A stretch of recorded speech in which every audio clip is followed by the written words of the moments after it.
주님, 성령님을 우리 중심에 초대합니다. 주님이 우리의 주인 되어 주시고 주관하여 주셔서 하나님 말씀을 들을 수 있도록 귀를 열어주시고 마음과 생각을 열어주셔서 주님 뜻 깨닫게 하여 주옵소서. 주님을 찬양합니다. 주님을 경배합니다. 우리가 이 가사로 주님 올려드릴 때 성령께서 기뻐하실 만한 찬양 될 수 있도록 우리가 온전히 주님 바라보고 주님만 생각하며 예배하는 이 시간 되게 하여 주옵소서. 말씀으로 우리를 새롭게 하실 주님을 찬양하며 이 모든 말씀 예수님의 이름으로 기도드립니다. 아멘. 우리 주는 위대하며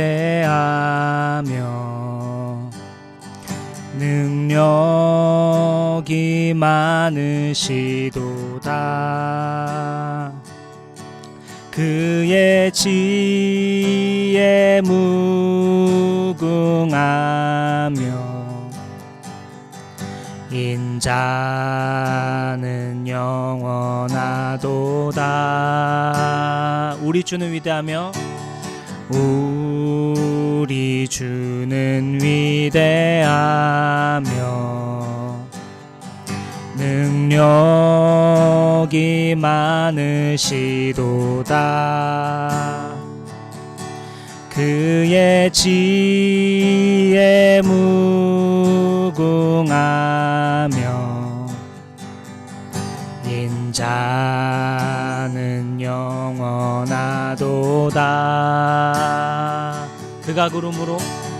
그가 구름으로 하늘을 덮으시며 땅을 위하여 비 준비하시니 예루살렘아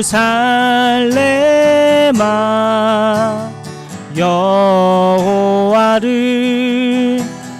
찬송할지어다. 내 하나님을 감사함으로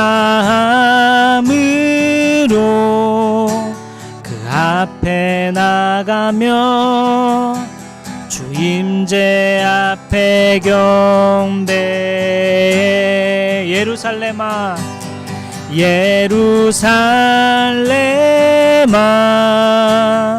여호와를 찬송할지어다. 내 하나님을 감사함으로 그 앞에 나가며 주 임재 앞에 경배.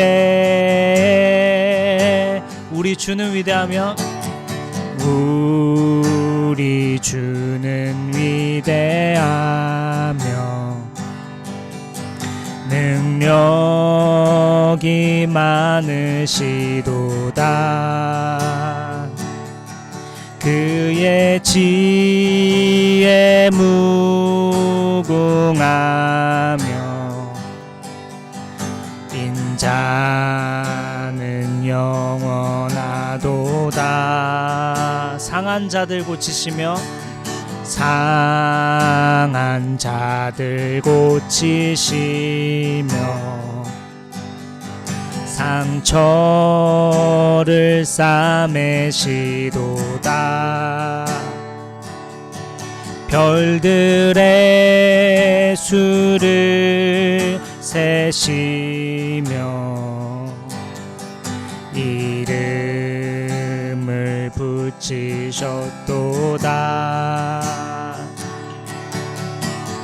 그가 구름으로 하늘을 덮으시며 땅을 위하여 비 준비하시니 예루살렘아 여호와를 찬송할지어다. 내 하나님을 감사함으로 그 앞에 나가며 주 임재 앞에 경배해. 예루살렘아 예루살렘아 여호와를 찬송할지어다. 내 하나님을 감사함으로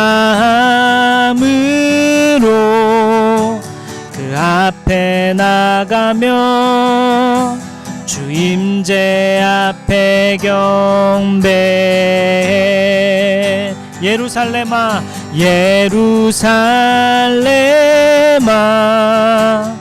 여호와를 찬송할지어다. 내 하나님을 감사함으로 그 앞에 나가며 주 임재 앞에 경배해. 마지막으로 한 번 더. 예루살렘아 예루살렘아 여호와를 찬송할지어다. 내 하나님을 감사함으로 그 앞에 나가며 주 임재 앞에 경배해. 아무도 예배하지 않는 그곳에서 주를 예배하리라.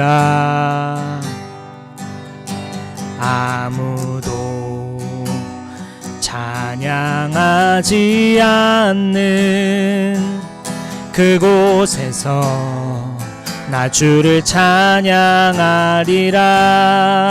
아무도 헌신하지 않는, 아무도 헌신하지 않는 그곳에서 주께 헌신하리라.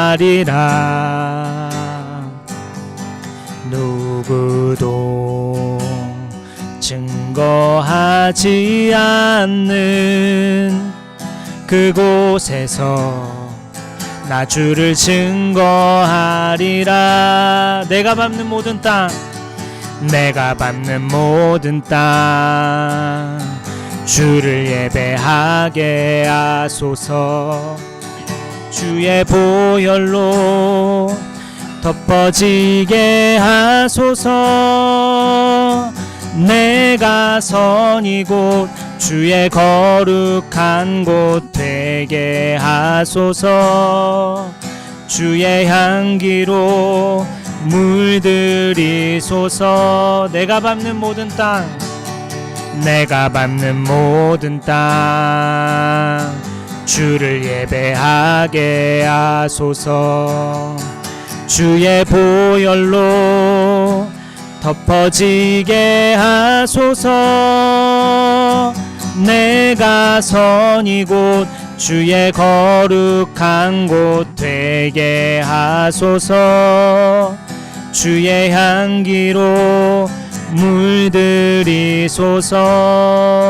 아무도 예배하지 않는, 아무도 예배하지 않는 그곳에서 주를 예배하리라. 아무도 찬양하지 않는 그곳에서 나 주를 찬양하리라. 누구도 헌신하지 않는, 누구도 헌신하지 않는 그곳에서 주께 헌신하리라. 누구도 증거하지 않는 그곳에서 나 주를 증거하리라. 내가 밟는 모든 땅, 내가 밟는 모든 땅, 주를 예배하게 하소서. 주의 보혈로 덮어지게 하소서. 내가 선 이곳 주의 거룩한 곳 되게 하소서. 주의 향기로 물들이소서. 내가 밟는 모든 땅, 내가 밟는 모든 땅, 주를 예배하게 하소서. 주의 보혈로 덮어지게 하소서. 내가 선 이곳 주의 거룩한 곳 되게 하소서. 주의 향기로 물들이소. 마지막으로 고백할까요? 내가 밟는 모든 땅, 내가 밟는 모든 땅, 주를 예배하게 하소서. 주의 보혈로 덮어지게 하소서. 내가 선 이곳 주의 거룩한 곳 되게 하소서. 주의 향기로 물들이소서.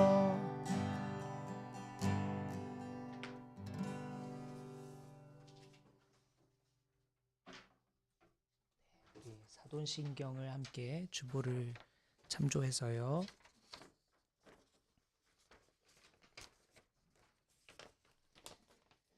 우리 주보의 사도신경 함께 고백함으로 우리 말씀을 듣겠습니다. 같이 읽을까요? 시작. 나는 전능하신 아버지 하나님 천지의 창조주를 믿습니다. 나는 그의 유일하신 아들 우리 주 예수 그리스도를 믿습니다. 그는 성령으로 잉태되어 동정녀 마리아에게서 나시고 본디오 빌라도에게 고난을 받아 십자가에 못 박혀 죽으시고 장사된 지 사흘 만에 죽은 자 가운데서 다시 살아나셨으며 하늘에 오르시어 전능하신 아버지 하나님 우편에 앉아 계시다가 거기로부터 살아있는 자와 죽은 자를 심판하러 오십니다. 나는 성령을 믿으며 거룩한 공교회와 성도의 교제와 죄를 용서받는 것과 몸의 부활과 영생을 믿습니다. 아멘. 오늘 말씀은 창세기 12장 1절부터 9절까지의 말씀입니다.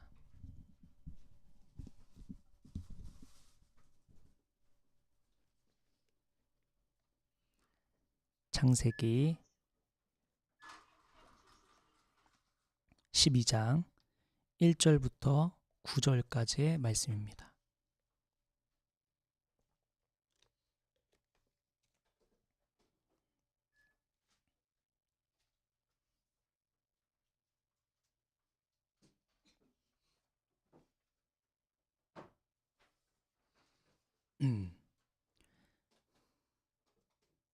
창세기 12장 1절부터 9절까지의 말씀입니다. 제가 한 절, 여러분 한 절 교독하겠습니다. 주님께서 아브라함에게 말씀하셨다. 너는 네가 살고 있는 땅과 네가 난 곳과 너의 아버지의 집을 떠나서 내가 보여주는 땅으로 가거라. 내가 너로 큰 민족이 되게 하고 너에게 복을 주어서 내가 크게 이름을 떨치게 하겠다. 너는 복의 근원이 될 것이다. 너를 축복하는 사람에게는 내가 복을 베풀고 너를 저주하는 사람에게는 내가 저주를 내릴 것이다. 땅에 사는 모든 민족이 너로 말미암아 복을 받을 것이다. 아브라함은 주님께서 말씀하신 대로 길을 떠났다. 롯도 그와 함께 길을 떠났다. 아브라함이 하란을 떠날 때에 나이는 205이었다. 아브라함은 아내 사레와 조카 롯과 하란에서 모은 재산과 거기에서 얻은 사람들을 거느리고 가나안 땅으로 가려고 길을 떠나서 마침내 가나안 땅에 이르렀다. 아브라함은 그 땅을 지나서 세겜 땅 곧 모래에 상수리 나무가 있는 곳에 이르렀다. 그때에 그 땅에는 가나안 사람들이 살고 있었다. 주님께서 아브라함에게 나타나셔서 말씀하셨다. 내가 너의 자손에게 이 땅을 주겠다. 아브라함은 거기에서 자기에게 나타나신 주님께 제단을 쌓아서 바쳤다. 아브라함은 또 거기에서 떠나 베델의 동쪽에 있는 산간 지방으로 옮겨가서 장막을 쳤다. 서쪽은 베델이고 동쪽은 아이이다. 아브라함은 거기에서 또 제단을 쌓아서 주님께 바치고 주님의 이름을 부르며 예배를 드렸다. 아브라함은 또 길을 떠나 줄곧 남쪽으로 가서 네겝에 이르렀다. 아멘. 여기까지요. 원래 우리 요한복음을 계속 강해하고 있는데 오늘은 또 특별히 또 특별한 예배니까 본문을 창세기로 잠시 살피고 다음 주부터는 또다시 요한복음을 살펴보도록 하겠습니다. 오늘 말씀 설교 제목은 선교사가 되어라 라는 제목으로 우리 말씀을 나누겠습니다. 성경을 볼 때 늘 전후 맥락을 살펴가면서 해석해야 한다. 제가 몇 번 강조했죠. 어떤 맥락 안에서 오늘 본문이 주어지는지 주의 깊게 살펴야 합니다. 오늘 본문의 이전 창세기 1장부터 11장을 간단히 요약해 보면 하나님께서 세상을 창조하셨고 인간은 하나님의 형상으로 지음을 받았으나 곧이어 타락하죠. 가인은 하나님의 보호하심을 의지하기보다 눈에 보이는 성을 쌓았고요.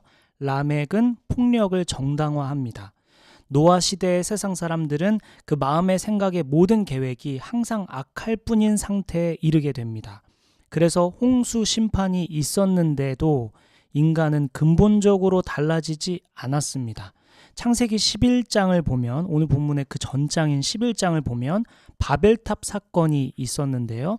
인간의 악함, 그 본질이 홍수 이후에도 달라지지 않았음을 보여줍니다.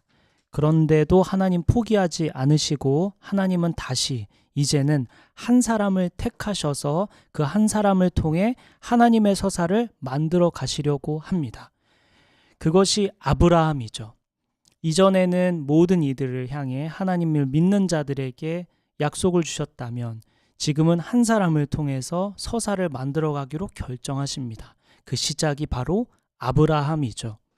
무너져 있는 세상 가운데 이제 다시 한 사람 아브라함을 부르십니다.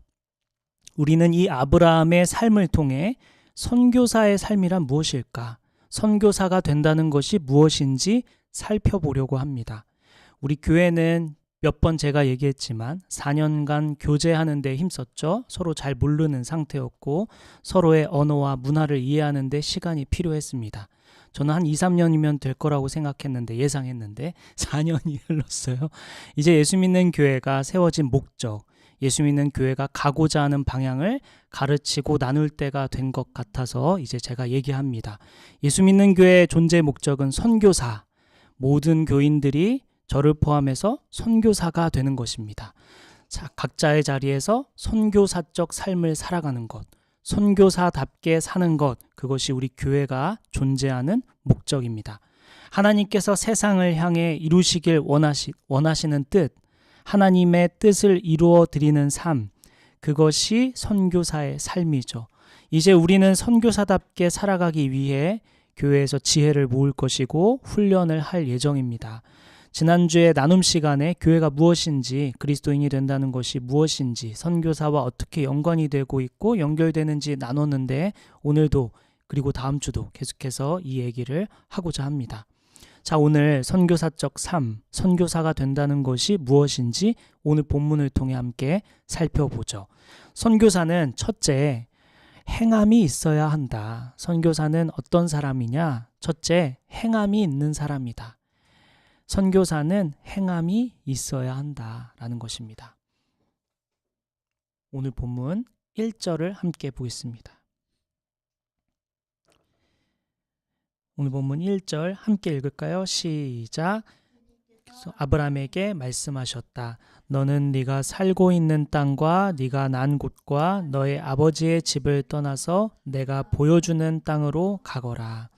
오늘 본문 1절에 하나님은 아브라함이 거주하는 갈대아 우르를 떠나라고 말씀하고 있는 장면입니다. 아브라함이 지금 거주하고 있던 갈대아 우르를 지금 내가 보여주는 땅으로 가거라 말씀하시는 장면이죠. 갈대아 우르는 어떤 곳일까 좀 볼 필요가 있는데요. 고대 근동에서 가장 부유한 도시 중 하나가 갈대아 우르로 알려져 있습니다. 유프라테스강 하류, 오늘날 이라크 남부에 위치한 우르는 강과 바다가 만나는 무역의 요충지였습니다. 당시에는 지금보다 해안선이 북쪽에 있었기 때문에 우르는 사실상 항구 도시였습니다. 고고학 발굴 자료를 보면 인더스 문명 지역에서 온 보석, 아프가니스탄산 청금석, 소아시아 금속이 우르에서 발견됩니다. 또 우르에는 계급이 있었는데요. 상인, 장인, 행정관료, 사제 계층 등 계층이 명확히 나누어져 있었다고 알려져 있습니다. 우르에는 계약 문서나 채무관계, 상속제도 등이 또 발달해 있었다고 알려져 있습니다. 실제로 우르에서 점토판 계약서들이 대량으로 발견되었다고 하는데 그 계약서에는 대출, 이자, 토지 임대, 상업 계약이 기록되어 있습니다. 갈대아 우르는 고도로 발달한 경제 시스템을 갖추고 있었습니다. 문화적으로 누릴 것도 많고 최신 정보 교류도 활발하고 배울 점도 많은 갈대아 우르를 떠나라는 하나님의 말씀이 떨어진 것입니다. 근데 우리가 더 주목할 부분은 갈대아 우르가 단순히 누릴 게 많고 좋은 곳이었다라는 것이 아닙니다. 그것도 있지만 더 주목할 것은 갈대아 우르는 아브라함의 본토이며 친척이 있는 곳이고 가족이 사는 곳입니다. 즉 삶의 안전망으로부터 떠나라 라는 말씀이었습니다. 경제적 보호로부터 떠나라, 법적 권리로부터 떠나라, 종교적 소속으로부터 떠나라, 사회적 정체성으로부터 떠나라 라는 하나님의 말씀이었습니다. 갈대아 우르를 떠난다는 것은 보호자 없는 상태가 된다는 의미고요. 법적 지위가 불분명한 나그네가 되는 것을 의미했습니다. 이 배경 위에서 떠나라는 명령은 사실상 삶 전체를 하나님께 맡겨라 라는 요구였습니다. 아브라함은 그 요구에 어떻게 행동하죠? 오늘 본문 4절을 한번 봅시다. 오늘 본문 4절 제가 읽을게요. 아브라함은 주님께서 말씀하신 대로 길을 떠났다. 롯도 그와 함께 길을 떠났다. 아브라함이 하란을 떠날 때 나이는 75이었다. 75세의 나이. 사회적으로, 경제적으로 안정기에 접어들고 노후를 즐겁게 보낼 나이죠. 성경을 보면 아브라함은 가축도 많았고요. 은과 금도 있었고 많았고요. 종들도 있었습니다. 마음껏 즐기고 누릴 수 있는 상황이었다는 의미죠. 그런데 그러한 안정적인 상황, 고향집, 좋은 환경을 두고 떠나라는 하나님의 말씀에 순종합니다.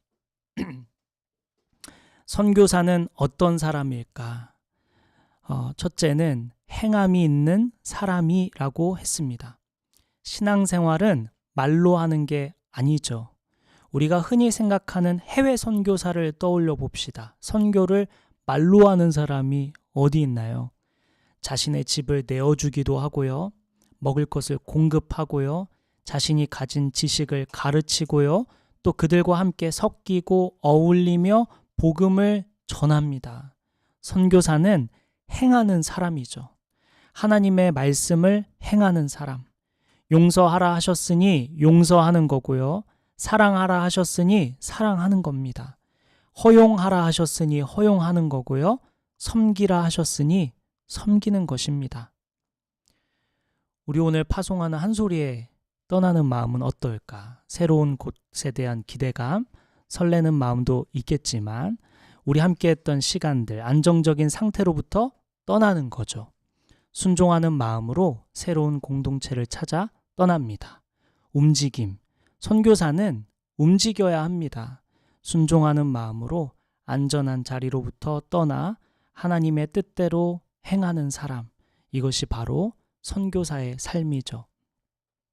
이스라엘 백성이 광야에 있을 때 텐트를 치고 누워 있다가 구름 기둥이 움직이면 텐트를 걷고 구름을 따라 이동했죠. 이게 그리스도인의 삶입니다. 난 지금 누워 있고 싶지만, 나 지금 안정적이고, 나 지금 이 지형이 딱 좋아. 저 바로 앞에 물이 있고, 저 앞에 멋진 공간이 있고, 이거 다 지금 딱 좋아. 그러나 구름이 움직이면 같이 텐트를 걷고 움직였죠. 나 지금 이곳이, 나 지금 이 상황이, 내 마음이 딱 좋아 라고 하지만, 그런데도 하나님께서 움직이라 하시면 순종하는 것이 하나님의 뜻이죠. 하나님께서 가나안 땅으로 데려가기 전에 하나님의 자녀로, 하나님의 백성으로 사는 법을 이런 식으로 가르치십니다.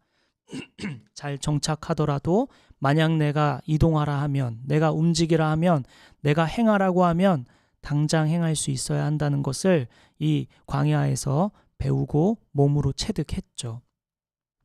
가라 하시면 가고, 멈추라 하시면 멈추는 삶. 가라고 하시는데 갈게요 하고 가지 않는 삶이 아니라 가라 하는 대로 가고 멈추라 하는 대로 멈추는 삶. 이것이 신앙이죠. 하나님은 여러분에게 무엇을 요구하고 계십니까? 시간이든 물질이든 재능이든 용서하는 마음이든 헌신하는 삶이든 하나님이 주시는 마음이면 행해야 합니다. 여러분은 순종하며 살고 있습니까? 예수님 수제자 야고보는 행함 없는 믿음은 죽은 거라고 했죠. 이것을 마음에 새기며 선교사는 행하는 사람, 말하는 사람이 아니라, 아는 사람이 아니라 행하는 사람이다 라는 것을 여러분 인생에 새기고 살아가면 좋겠습니다. 얼마 전 아침 일찍 제가 교육을 받으러 이동하는데 도로에 킥보드가 쓰러져 있었어요. 저는 그 킥보드를 아주 멋있게 피해서 지나가고 있는데 순간 마음에 수녀가 저거 세워놓고 가야지, 하나님께서 이런 마음을 이렇게 주시는 거예요. 그래서 제가 지금 딱 가야 여유롭게 도착을 하는데 지금 제가 하라고요? 이렇게 제가 또 여쭤보니까 너가 해야지. 그럼 저는 가면서 그런 얘기를 하고 있었어요. 뭐 이미 그 킥보드와 멀리 떨어져 있는 상태에서 진짜 제가 가요? 그걸 몇 번을 물어봤는데 계속 저보고 너가 해야지, 누가 하냐 이 새벽에. 그래서 그 차를 돌렸어요. 그리고 다시 가서 킥보드를 치우고 다시 갔습니다. 하나님께서 하라고 하셨을 때 당장 순종했으면 지체하지 않았을 텐데 괜히 말대꾸하다가 늦을 뻔했어요. 행함을 미루지 맙시다. 선교사답게 사는 것은 행하며 사는 삶이죠. 자, 선교사로 산다는 게 뭘까? 선교사는 두 번째로 복의 시작이 되는 삶이다. 선교사는 둘째로 복의 시작이 되어야 한다라는 것입니다.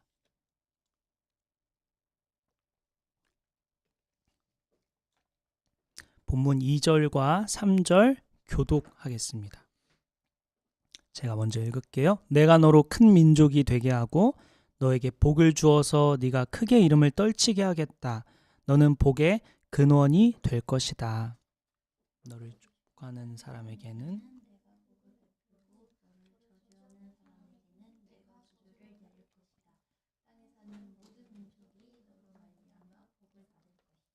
이 절에 너는 복의 근원이 될 것이다. 이 말은 히브리어로 베흐에 베라카.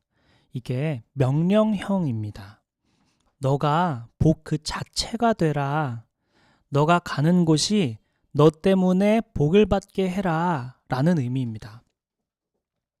그러니 우리 선교사적 삶, 선교사로 살아가는 우리가 우리로 인해서 가정이든 회사든 어디든 그곳에서 화해가 이루어지고, 나로 인해서 즐거워지고, 나로 인해서 감사를 하게 되고, 나로 인해서 가정이, 회사가 흥하게 되는 일, 이것이 하나님의 명령이라는 것입니다.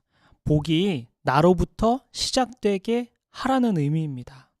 너가 복이 되라. 너를 복의 시작으로 너를 사용하겠다. 너가 그렇게 살기를 바란다. 이렇게 말씀하시는 거죠. 며칠 전 안산에 있는 어느 교회 수련회 집회 설교 초청을 받아서 다녀왔는데요. 거기 초등학교 6학년 학생 중에 시영이라는 친구가 있었는데 아직도 기억에 남아요. 이 친구를 그 전도사님이 소개하기를 이 시영인 참 교회의 복이에요 이렇게 말하더라고요.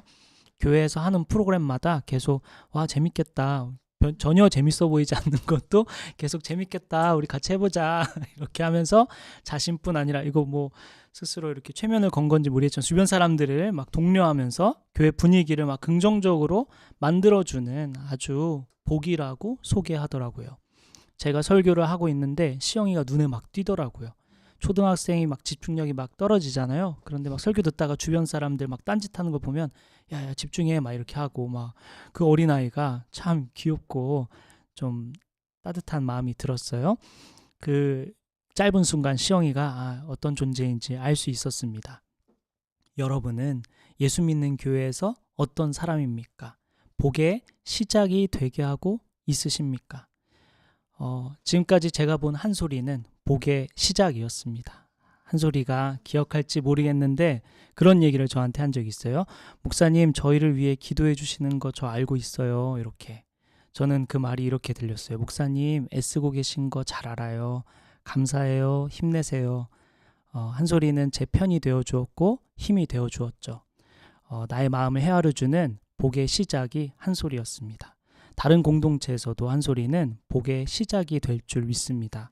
우리도 돌아봅시다. 가정에서 복의 시작이 되고 있는지, 갈등의 원인이 되고 있지는 않은지, 화평의 시작이 되고 있는지 정직하게 우리를 돌아봅시다.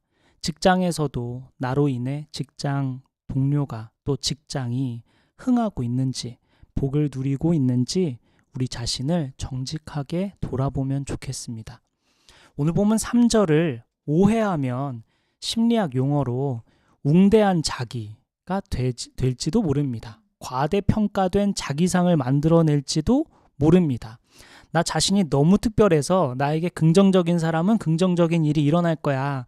나를 환영하지 않고 나를 불편하게 하고 힘들게 하면 저주받게 될 거야. 이런 생각에 빠진다면 잘못 해석한 것입니다.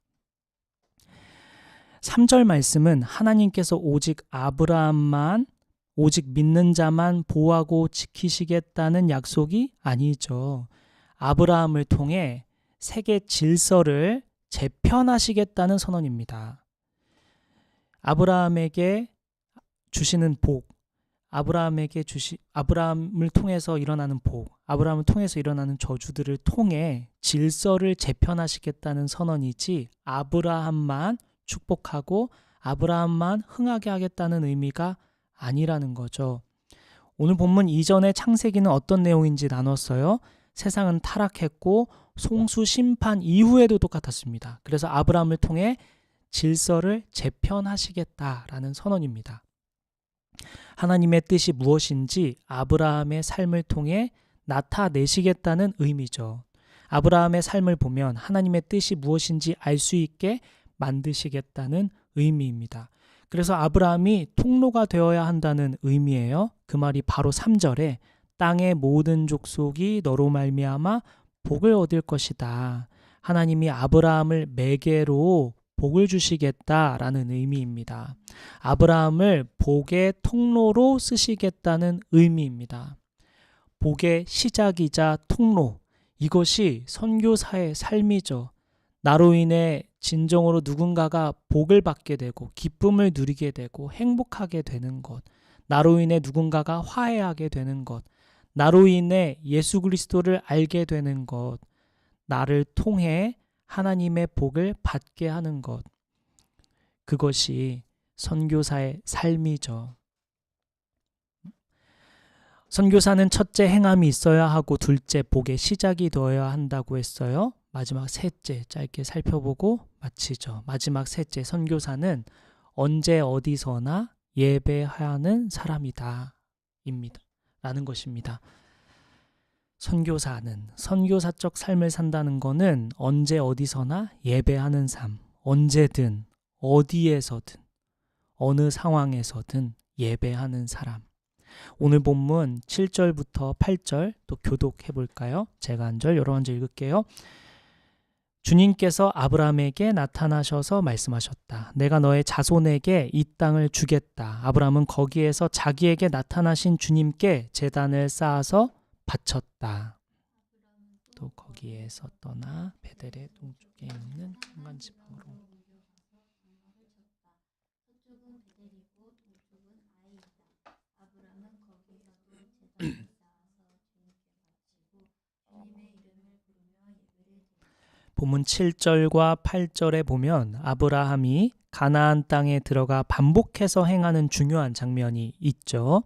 제단을 쌓는 일입니다. 7절에 보면 세겜 땅 상수리 나무에서 자기에게 나타나신 주님께 제단을 쌓아 예배했고요.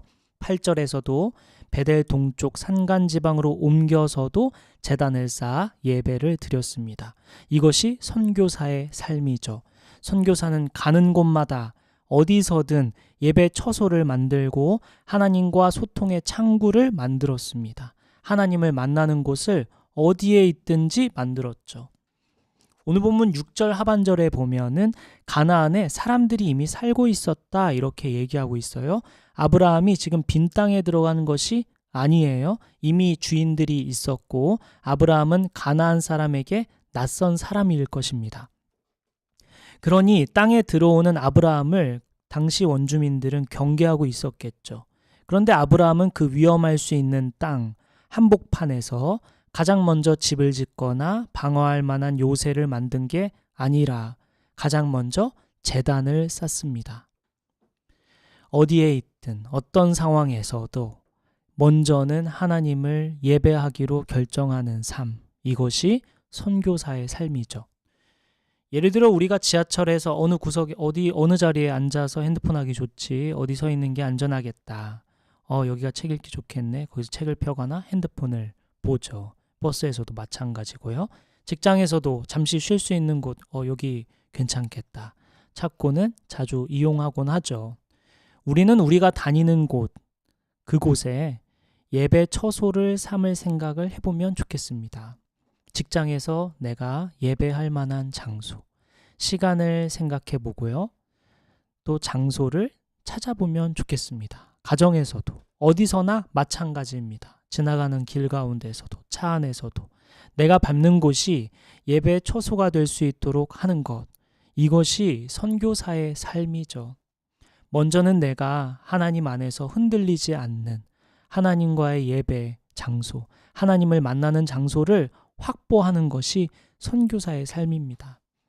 내가 집도 필요하고 요새도 필요하지만요, 무엇보다도 지키시는 분은 하나님이시고 인도하시는 분은 하나님이시야, 역사하시는 분도 하나님이시지 라는 고백으로 제단을 쌓는 것이 선교사의 삶입니다.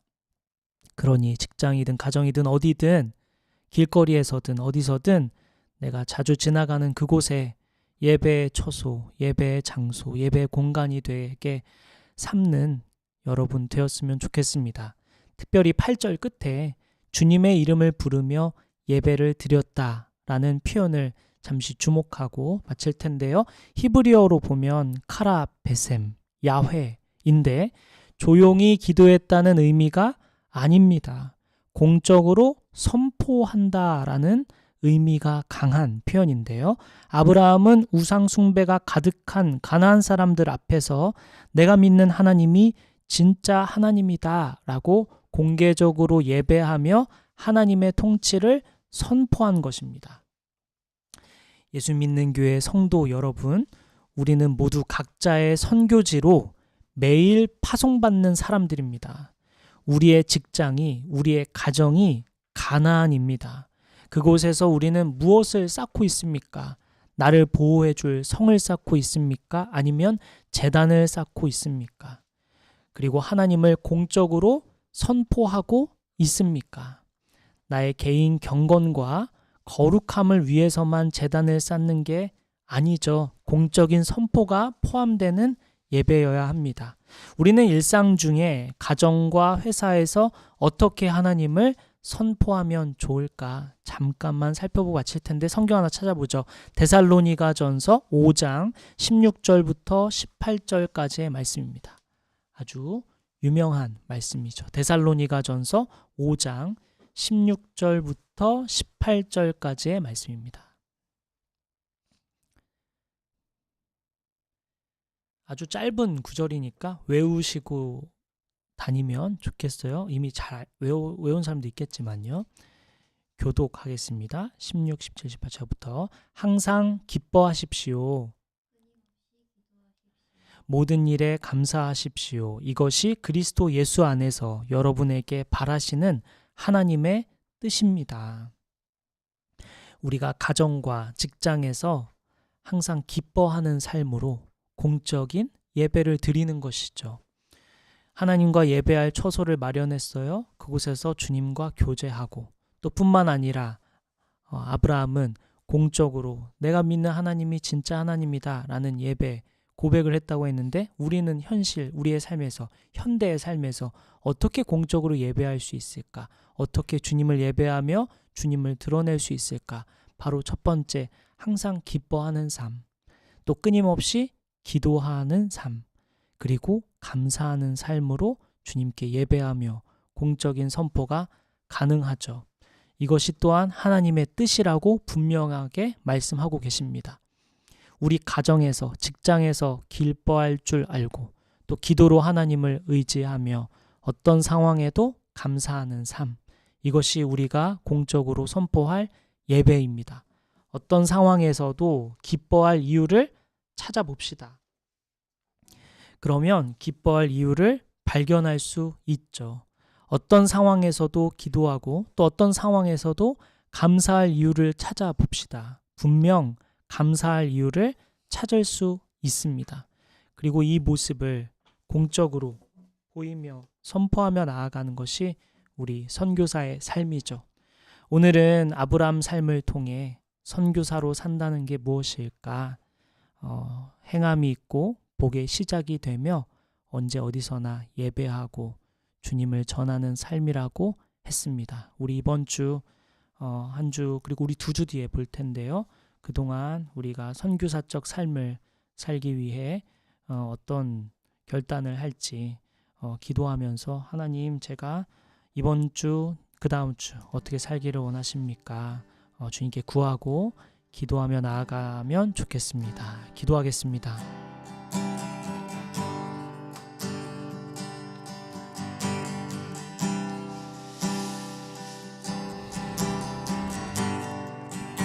주여,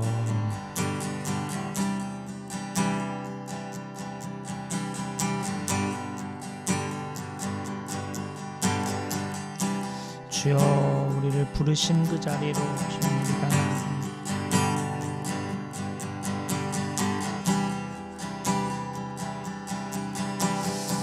주여,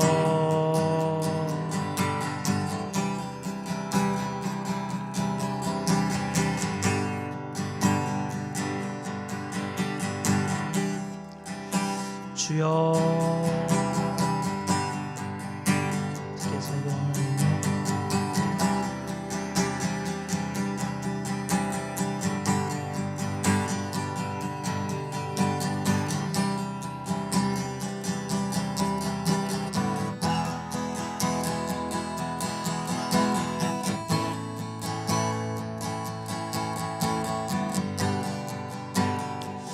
주여,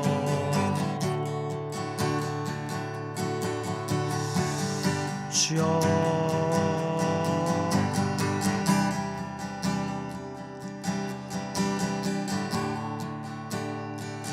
주여.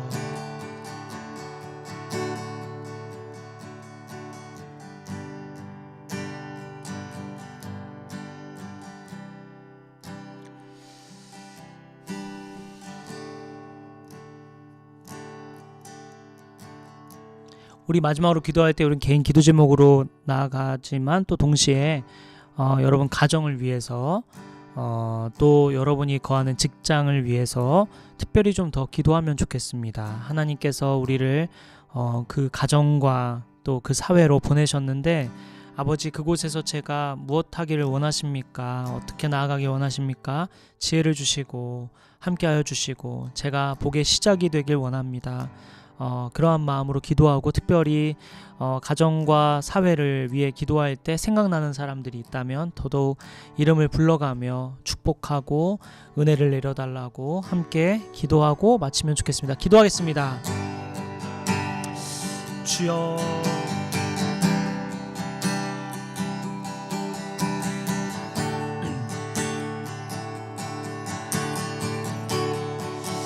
주여, 예루살렘아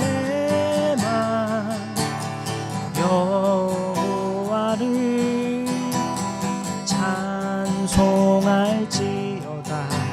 내 하나님을 감사함으로 그 앞에 나가며 주 임재 앞에 경배해. 예루살렘아 여호와를 찬송할지어다. 내 하나님을 감사함으로 그 앞에 나가며 임재 앞에 경배해. 예루살렘아 여호와를 찬송할지어다. 내 하나님을 감사함으로 그 앞에 나가며 주 임재 앞에 경배해. 예루살렘아 여호와를 찬송할지어다. 내 하나님을 감사함으로 그 앞에 나가며 주 임재 앞에 경배.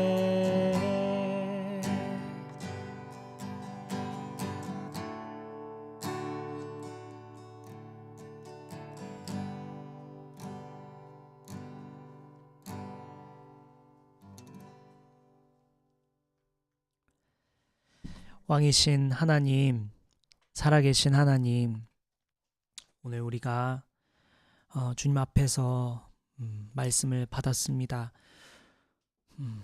선교사가 되는 삶이 무엇인지 세 가지 살펴봤습니다. 먼저 행하는 사람, 아버지 말씀에 순종하는 사람. 아버지, 그렇게 우리가 살길 원합니다.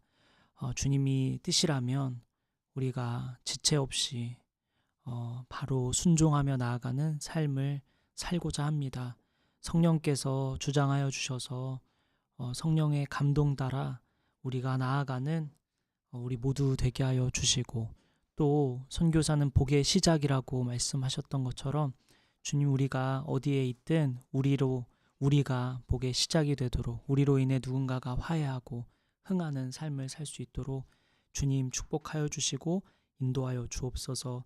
끝으로 우리가 언제든지 어느 상황에서든지 어디에 있든지 하나님을 예배하는 초소를 만들고 예배하며 주님 의지하는 삶, 이것이 선교사의 삶이라고 하셨습니다. 또한 그렇게 나만 거룩해지는 게 아니라 공적으로 선포해서 사람들과 함께 기뻐하고 사람들과 함께 감사하는 삶을 드러내는 삶이 바로 선교사라고 하셨습니다. 주여, 이 말씀을 이번 주 마음에 새기고 살아가는 저와 여기 모인 성도들, 온라인으로 예배하는 모든 성도들 되게 하여 주옵소서.